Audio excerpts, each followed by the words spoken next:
साथियों, आप सबको इस बात की जानकारी होगी कि दिल्ली के माननीय उपराज्यपाल विनय सक्सेना जी लगभग रोज सुबह उठकर अपनी ही दिल्ली सरकार के खिलाफ कोई खबर मीडिया के अंदर, अखबारों के अंदर दे रहे हैं। और हम लोग इतना हैरान हैं कि एलजी का तो एक कॉन्स्टिट्यूशनल ऑब्लिगेशन होता है। ये किस तरीके के आदमी हैं जो दिल्ली के उपराज्यपाल बने हैं कि रोज कोई पुराना मामला उठाकर ये दिल्ली की चुनी हुई सरकार के ऊपर हमला करते हैं। हमने पिछले 2 हफ्तों में देखा, विनय सक्सेना जी जब खादी उद्योग के चेयरमैन थे, उनके ऊपर 3 बड़े गंभीर आरोप लगे हैं।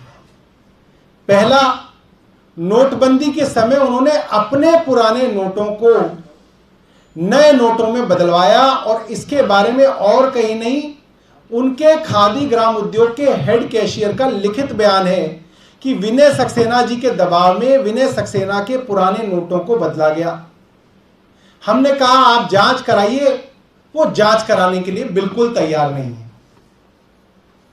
दूसरा आरोप लगा, विनय सक्सेना जी ने अपनी ही बेटी को खादी ग्राम उद्योग के चेयरमैन रहते बॉम्बे में खादी लाउंज बनाने का काम अपनी बेटी को दे दिया।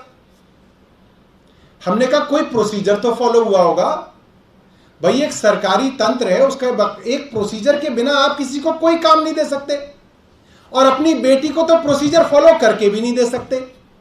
आप जांच करवाइए। एलजी साहब जांच करने के लिए बिल्कुल तैयार नहीं है। उन्होंने एक बार नहीं कहा कि मेरी जांच करवा लीजिए, मुझे कोई दिक्कत नहीं। वे जांच से भाग रहे हैं। 2-3 दिन पहले माननीय सांसद संजय सिंह जी ने बहुत गंभीर आरोप लगाया। पटना हाई कोर्ट का एक ऑर्डर दिखाया जिसके अंदर पटना हाई कोर्ट ने खादी ग्राम उद्योग को यह ऑर्डर दिया कि आप जितने भी कारीगर हैं खादी के, उनको बैंक अकाउंट में सीधा पैसा दीजिए। अब बैंक अकाउंट में सीधा पैसा देने की कवायद प्रधानमंत्री मोदी जी की, और वो खुद कहते हैं अगर पैसा कैश में दिया जाता है मतलब उसके अंदर लूट होती है। जन धन योजना बना के मुझे तो लग रहा है हिंदुस्तान में सबके अकाउंट बना दिए थे मोदी जी ने। उसके बावजूद 4,55,000 कारीगरों में से मात्र 1,95,000 कारीगरों को ऑर्डर देने के बाद भी आपने अकाउंट से पेमेंट की। बाकी लाखों कारीगरों को आपने कहा कि आपने कैश से पेमेंट की। कैश के पेमेंट के ऊपर तो बहुत सवाल आते हैं, किसी को दिया या नहीं दिया, कोई कारीगर था या नहीं था, इसमें तो करोड़ों की हेराफेरी का आरोप है। एलजी साहब ने इसमें भी नहीं कहा कि मैं जांच के लिए तैयार हूं। हमारा यह मानना है अपने ऊपर गंभीर भ्रष्टाचार के आरोपों से बचने के लिए एलजी साहब रोज नए नाटक कर रहे हैं। अब ये जो मामला इन्होंने बताया, 1.5 साल पहले तो इसके अंदर सीबीआई पीई कर चुकी है। 1.5 साल पहले सीबीआई ने इसके अंदर पीई दर्ज कर रखी है। अभी तक तो सीबीआई को कुछ नहीं मिला। 3 हफ्ते पहले इन्होंने इसको दोबारा उठा के सीबीआई को भेज दिया। कल इन्होंने तिवारा इसको सीबीआई के पास भेज दिया। भाई आपको इसकी समझ है या नहीं है? मैं पत्रकार बंधुओं को बताना चाहता हूं, इस मामले के अंदर एक भी बस नहीं खरीदी गई। एक भी रुपए की पेमेंट नहीं की गई।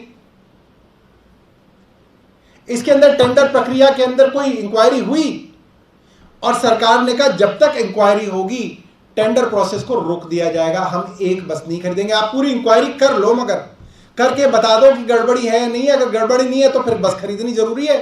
भारतीय जनता पार्टी वाले रोज शोर मचाते, बस नहीं खरीदी। और जब बस के लिए टेंडर किए गए हैं, भारतीय जनता पार्टी ने उसकी शिकायत की है, क्योंकि ये चाहते भी नहीं बस हो। तो भाई एक तरफ तो करो, या तो बता दो भ्रष्टाचार हुआ है ताकि वो प्रोसेस खत्म कर दे, नया प्रोसीजर शुरू कर दे, या बता दो कि उसके अंदर भ्रष्टाचार नहीं हुआ ताकि उस प्रोसेस को आगे करें। हमने तो प्रोसेस तभी से रोका हुआ है, 2 साल से ज्यादा हो गया मुझे लगता है वो प्रोसीजर रुका हुआ है। एक बस नहीं खरीदी गई और एलजी साहब सुबह उठते हैं कहते हैं इसके अंदर भ्रष्टाचार हो गया, इसकी सीबीआई की इंक्वायरी कर दो। ये बहुत मुझे लगता है दुर्भाग्यपूर्ण है। और एलजी अब कोई प्राइवेट आदमी नहीं है, वो एक सरकारी पद पे, पब्लिक ऑफिस पे बैठे हुए आदमी हैं। एक ईमानदार आदमी कहता है उस पे आरोप लगा, जांच कर लो भाई। आज मैं भी आपके सामने ये नहीं कहने आया कि सीबीआई जांच ना करे, मैं आपको ये बता रहा हूं कि सीबीआई 1.5 साल पहले पी दर्ज कर चुकी है इसके अंदर। सीबीआई 1.5 साल से इंक्वायरी कर रही है इसके अंदर, और कर लो। कुछ नया निकला है तो और कर लो भाई, हम नहीं भाग रहे इंक्वायरी से। विनय सक्सेना जी भाग रहे हैं, वो तो डरा रहे हैं, धमका रहे हैं, कह रहे हैं कि मैं तुम्हें जेल में डाल दूंगा, मैं तुम्हें डिफेमेशन केस कर दूंगा, मैं ये कर दूंगा, मैं ये कर दूंगा, मगर इंक्वायरी नहीं करने दूंगा। क्यों नहीं करने दोगे भाई इंक्वायरी? इंक्वायरी तो होनी चाहिए।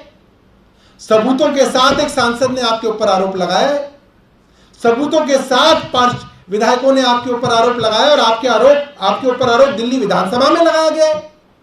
आप इंक्वायरी के लिए क्यों नहीं तैयार हैं? सिर्फ अपनी भ्रष्टाचारों के आरोप से ध्यान भटकाने के लिए एलजी साहब रोज नया नाटक करते हैं। मुझे नहीं पता फाइल पढ़ते भी या नहीं पढ़ते, वरना ऐसा हो नहीं सकता कि एक मामला जिसमें 1.5 साल पहले ही पी दर्ज है, 2 हफ्ते पहले दोबारा इन्होंने सीबीआई को दे दिया, अब वही मामला तिबारा दे दिया। ऐसे तो कल फिर से दे देंगे इसी को, और फिर कहेंगे इसको चलाओ टीवी पे कि भाई एक और चीज हो गई। ये बहुत गलत है। मुझे एक वाकया याद आता है, और जो पुराने पत्रकार बंधु हैं, दिल्ली सरकार को और अन्य सरकारों को कवर करते आए हैं, वो इस मामले को समझ सकते हैं। एक डिपार्टमेंट में नए अफसर आए टॉप पे, और हवा चलाई गई। अफसर साहब बहुत स्ट्रिक्ट है, बड़े सख्त है। छोटी छोटी बातों पे अफसर ने लोगों को सस्पेंड करना शुरू कर दिया। किसी डिपार्टमेंट पे कोई गड़बड़ी हुई तो ऊपर से नीचे तक सबको सस्पेंड, यहां सस्पेंशन, वहां सस्पेंशन, यहां सस्पेंशन। और अफसर के ऊपर आरोप भ्रष्टाचार के काफी थे,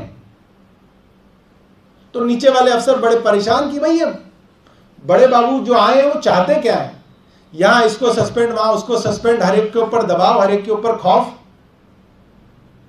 और कोई ईमानदार आदमी भी नहीं है, काफी भ्रष्टाचार के आरोप लेके घूम रहे हैं। तो चाहते क्या है? तो पता चला बड़े बाबू चाहते थे कि ठेकेदार डायरेक्ट संपर्क करें, सीधा ठेकेदार संपर्क करें और परसेंटेज देना शुरू करें। सीधा सीधा जो है पैसा पहुंचाया जाना लगे, और हर अफसर के पास ये मैसेज पहुंच गया सस्पेंड कर करके कि भाई अगर रहना है, नौकरी करनी है, तो ठेकेदारों को कहो सीधा ऊपर जो है मिले और सीधी बातचीत करें, ऐसे काम नहीं चलेगा। कोई प्रश्न हो आपका तो आप पूछ सकते हैं। इस मामले में उनका यह आरोप है कि जो बसों की खरीद कंपनी को ठेका नहीं दिया गया था, जो टेंडर प्रक्रिया में शामिल नहीं थी। BS4 BS6 की बात है, जिसको BS6 का ठेका नहीं दिया गया, पूरा ठेका उसी को, जिसमें टेंडर में जो शामिल नहीं थी कंपनी, पूरा ठेका उसी को गलत तरीके से दे दिया गया। इसमें एक बात देखिए, मजेदार बात यह ठेका दिया ही नहीं गया, वही तो मैं बता रहा हूं आपको। यहां कोई ठेका दिया ही नहीं गया। यहां 2 कंपनी आई, BS4 और BS6 की। एक ने सिर्फ 600 कंपनी बसों के लिए अप्लाई किया, एक ने 1000 के लिए अप्लाई किया। उसके अंदर कोई प्रक्रिया चल रही थी, इन्होंने जांच चला दी। हमने प्रक्रिया तभी से तभी रोक के रख दी। हमने कहा कि हम नहीं कर रहे टेंडर, हम नहीं खरीद रहे, बस आप बता देना प्रक्रिया ठीक है तो खरीदेंगे, वरना नहीं खरीदेंगे। तो भ्रष्टाचार कहां हुआ? और 1.5 साल से तो सीबीआई कर रही है इंक्वायरी इस चीज की। इसके ऊपर एलजी साहब ने, जो पुराने एलजी थे अनिल बैजल साहब ने, उन्होंने 3 मेंबर्स की कमेटी बनाई थी। एक रिटायर्ड अफसर थे, एक उसके अंदर विजिलेंस के आदमी थे, एक और कोई आदमी थे, 3 अफसर थे। और उन्होंने अपनी रिपोर्ट में कहा कि अगर कोई छोटी मोटी इसमें त्रुटि है तो भी वो बोनाफाइड है, मतलब अच्छी नीयत से किया गया काम है और उसमें कोई क्रिमिनल नेग्लिजेंस नहीं है, कोई उसके अंदर जो है भ्रष्टाचार, क्रिमिनल इंटेलिजेंस का कोई क्रिमिनल एंगल ही नहीं है। ये इनके ही पुराने एलजी की रिपोर्ट है। अब ये निकाल निकाल के क्यों हर डिपार्टमेंट के अंदर जो है यहां भ्रष्टाचार हो गया, यहां भ्रष्टाचार हो गया, यहां भ्रष्टाचार हो गया, साबित कुछ नहीं हुआ अभी तक। रिपोर्ट हर चीज की मांग लेते हैं, इसके ऊपर इंक्वायरी, इसके ऊपर इंक्वायरी, इसके ऊपर इंक्वायरी। खुद कब कराएंगे एलजी साहब इंक्वायरी? अरे अरविंद केजरीवाल तो सीना ठोक के कह रहा है कर लो इंक्वायरी, सीबीआई से करा लो, ईडी से करा लो और 2-4 से करा लो। आप डरे डरे घूम रहे हो कि मेरी इंक्वायरी ना हो जाए। अरे एलजी साहब आओ ना पब्लिक ऑफिस में, खुला आओ ना, बोलो कि हाँ मेरे लिए इंक्वायरी के लिए कोई दिक्कत नहीं है, मैं सिफारिश करता हूं मेरे ऊपर इंक्वायरी कराई जाए। निकला एलजी साहब से मुंह से शब्द? निकलेगा भी नहीं। पब्लिक ऑफिस के अंदर आपको इंक्वायरी के लिए तैयार रहना पड़ेगा एलजी साहब, आप भाग नहीं सकते और आप डिफेमेशन के नाम से डरा नहीं सकते। हम डरने वाले लोग नहीं है, बहुत आए डराने वाले चले गए, हम डरेंगे नहीं, सवाल पूछेंगे। इसमें आरोप ये भी है कि जो डीटीसी के चेयरमैन बनाए गए उनके नियमों में भी गड़बड़ी की गई। मैं बता तो रहा हूं आपको, देखिए क्या होता है, एक डिपार्टमेंट काम करता है, उसके अंदर 100 चीजें होती हैं, हर चीज के अंदर भ्रष्टाचार नहीं होता। बहुत सारी चीजें होती हैं जो बोनाफाइड होती हैं। आप देखिएगा एक कानूनी शब्द है बोनाफाइडी। एक अच्छी नीयत से काम करने के लिए आप कुछ काम करते हैं, वो बोनाफाइडी होता है। मगर अपनी बेटी को किसी चीज का काम दे देना वो बोनाफाइडी नहीं होता। अपने पुराने नोट बदलवा लेना वो बोनाफाइडी नहीं होता। हाईकोर्ट के ऑर्डर के बाद भी आप वर्कर्स को कह रहे हो कि आप कैश पेमेंट कर रहे हो, वो बोनाफाइडी नहीं होता। उसके अंदर भ्रष्टाचार के आरोपों की जांच होनी चाहिए, और हम तो कह रहे हैं इसकी भी तो जांच हो रही है ना भाई।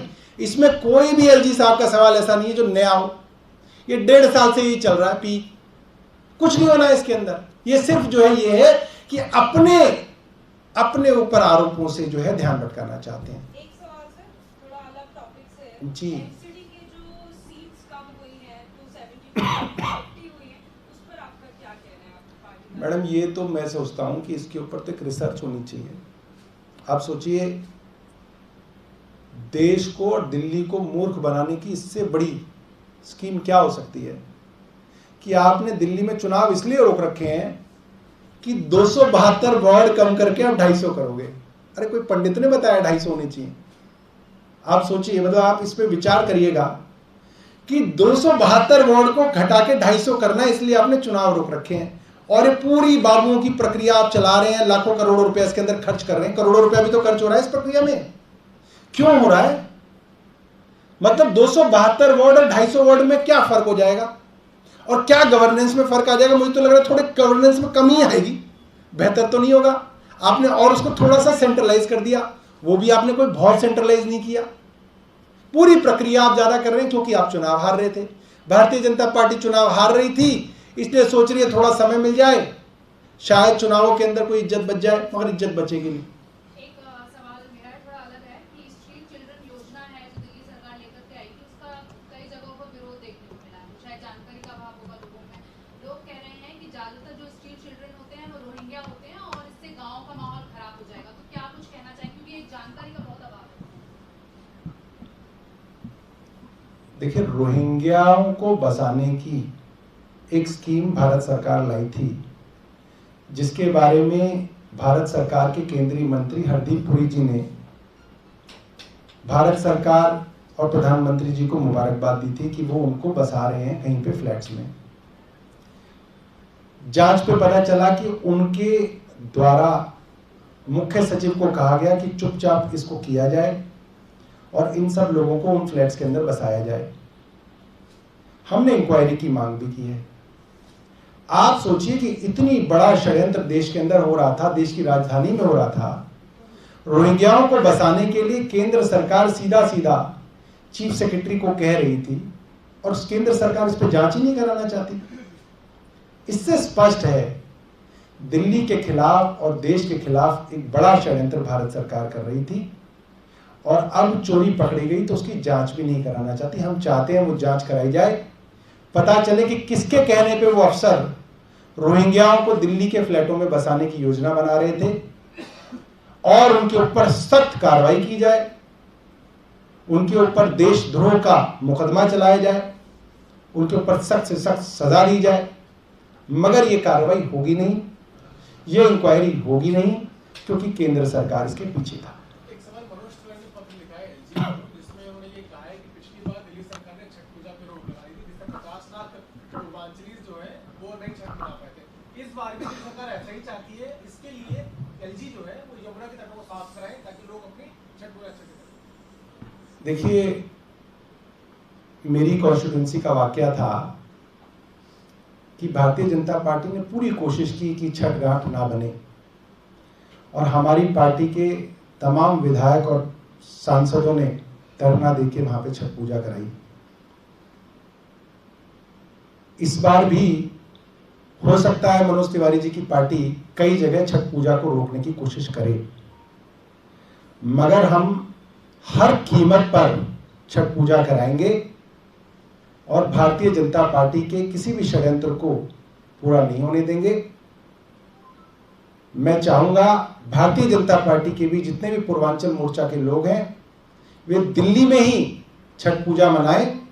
दिल्ली सरकार न सिर्फ यमुना पे बल्कि दिल्ली के हर विधानसभा क्षेत्र में आर्टिफिशियल पॉन्ड और लेक बनाकर छठ मनाने की भव्य तैयारी करेगी और चाहेगी कि छठ मैया का आशीर्वाद पूरी दिल्ली पे और दिल्ली के मुख्यमंत्री अरविंद केजरीवाल पे बना रहे। यमुना के किनारे आर्टिफिशियल पॉन्ड क्या बात है? सब कुछ हर जगह करेंगे, आर्टिफिशियल पॉन्ड पूरी दिल्ली में बनाएंगे। पहले भी 2 साल पहले भी बनता था ना, जैसे प्री कोविड टाइम्स में बनता था। इस बार जो है सारी चीजें वैसी हो रही हैं। गणेश उत्सव भी इस बार बड़े धूमधाम से दिल्ली में मना। ईश्वर का आशीर्वाद है कि कोविड जो है इस वक्त कम है। दुर्गा पूजा भी परसों मैंने दिल्ली जल बोर्ड के अंदर दुर्गा पूजा की तमाम कमेटीज के साथ मीटिंग की और अलग अलग विभागों को ये आदेश दिया कि आप दुर्गा पूजाओं का विसर्जन के लिए उचित जो है काम करें, जगह जगह जो उनके पॉन्ड्स बनाएं। तो दुर्गा पूजा भी बहुत बढ़िया और शानदार बनेगी इस बार। दशहरा भी धूमधाम से बनेगा और छठ पूजा भी अच्छी बनेगी। और कोई सवाल?